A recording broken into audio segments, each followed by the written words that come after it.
All right, here we are going to show you how to put down these leveling jacks.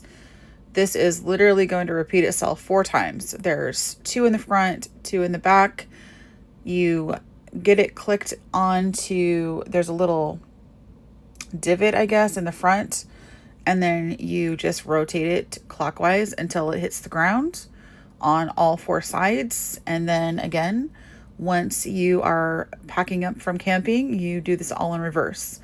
The thing is, when you're doing it opposite, it's a little bit more difficult. So it's a little bit easier to raise up the trailer a little bit before you do that.